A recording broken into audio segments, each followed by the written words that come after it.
আমার সত্যি আজকে শুটিং করে আসতে একটু দেরি হয়ে গেল, সাঁতরাগাছির জ্যামে বেশ অনেকক্ষণ দাঁড়িয়েছিলাম, তো ভাবছিলাম যে হয়তো আপনাদের সাথে দেখা হয় না, বাট থ্যাংক ইউ এতক্ষণ আমার জন্য ওয়েট করার জন্য।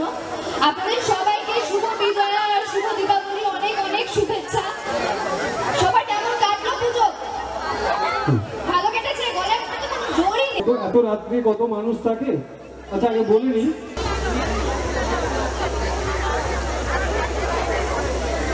আচ্ছা প্রথমে কি হবে? গান হবে তো? এইদিকে এইদিকে এসো, এখানে এখনো আছে। আগে গান দিয়ে শুরু করি।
অনেক আর্টিস্ট এই মঞ্চতে এসে শুরু করেছে, তারপর তাদের জার্নিটা অনেক লম্বা হয়েছে।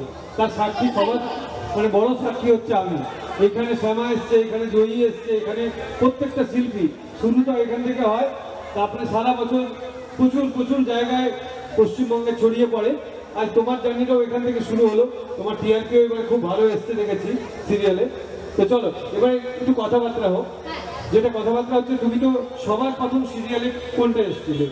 আমার প্রথম সিরিয়াল স্টার জলসার এখানে আকাশটি, সেটা খুব ছোট একটা চরিত্র করেছিলাম। তারপরে আমার জার্নি শুরু, এবং তারপর সান বাংলায় কন্যাদান, কালার্স বাংলায় নায়িকা নাম্বার 1, ইয়েস, তারপর হচ্ছে জি বাংলায় অষ্টমী, আর এখন চলছে স্টার জলসায় তেঁতুল পাতা। কারা কারা দেখছেন? অষ্টমী সিরিয়ালটা কিন্তু খুব ভালো লাগতো, তাই তো? হঠাৎ করে বন্ধ হয়ে গেছে। তো অষ্টমী থেকে একটা ডায়লগ হয়ে যায়, তারপরে ঝিল্লি তো ডাকলাম, ডায়লগ শুনবো। ঝিল্লি ট্রেনে বসে অনেক কিছু খাইয়েছিল সবাইকে, তাই তো? তাহলে ঝিল্লিটাই আগে বলি, কারণ ঝিল্লি আমার কাছে খুবই কাছে। তাহলে চল ঝিল্লিটাই আগে শুনি। কংস মামাকে সবাই চেনেন তো? কংস মামা সবসময় ঝিল্লিকে কিভাবে বকে সেটা জানেন তো? আজকেও কিন্তু বকুনি খেয়েই আসছি আপনাদের কাছে।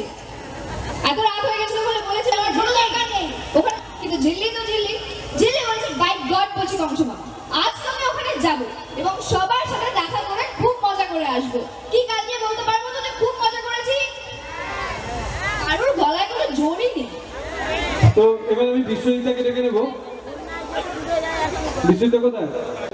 দাদা